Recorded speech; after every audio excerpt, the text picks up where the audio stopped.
guys, ito yung aking biniling ni-repair na showroom.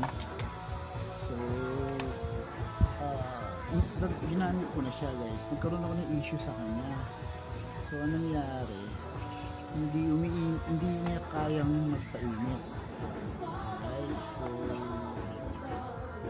pero umiinit naman siya, kaya lang hindi niya kayang tumunaw ng tira. So guys, ito tip lang ulit, syempre pag hindi po tayo naging maingat, ang tendency natin itapon or yan guys, huwag niyo itatapon siya, lalo na kung niyo itatapon to, kasi nabibilan po ito, naiulitin ko, nabibilan po ito na heating sink. Mura lang siya online. So may sukat na, I think ito nga hindi magkasukat kasi yung kinabit ko sa kanya parang yung pinakamahinang watts, parang mas malaki, pero okay naman kasi pumasok yung screw na umaalok pang ina-screw. So yun, kaya pala ako nagka-issue dahil yung baka kasi maging makatulong sa inyo, alam nyo disposable yan. Ang nagiging issue pala nito ay pag hindi na umiinit yung tip, yung dulo na yan, kaya nakita nyo, may na. Hindi kung bakit, kasi kailangan pala sagad yan, kailangan sagad siya sa loob para uminit siya ng lento. Alright, so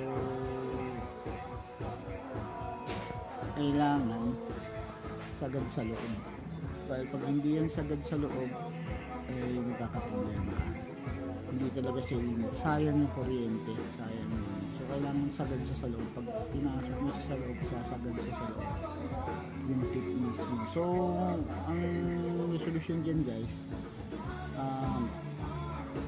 kung meron kayong sa bahay na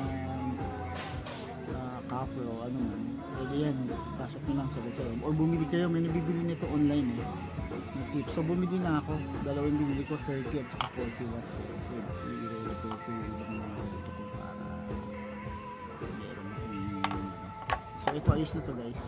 So dito, nagamit ko na siya ngayon, nagamit ko siya doon sa akin pa ng spot na China na ilaw. So ang ginawa ko lang, tinodo ko lang yung dulo, ayun sinagad ko yan, ayan, sagad ko sa dulo, kasi kaya mahina, kasi kailangan nakatukod siya dun sa ano, para init, makainit ito. Pag hindi, inangat nyo yan dyan, hindi rin siya iinit na mainit. So yun lang isa sa mga tutunan ko, kaya dapat natin aralin din, kasi pag hindi natin alam gamitin, kasi anak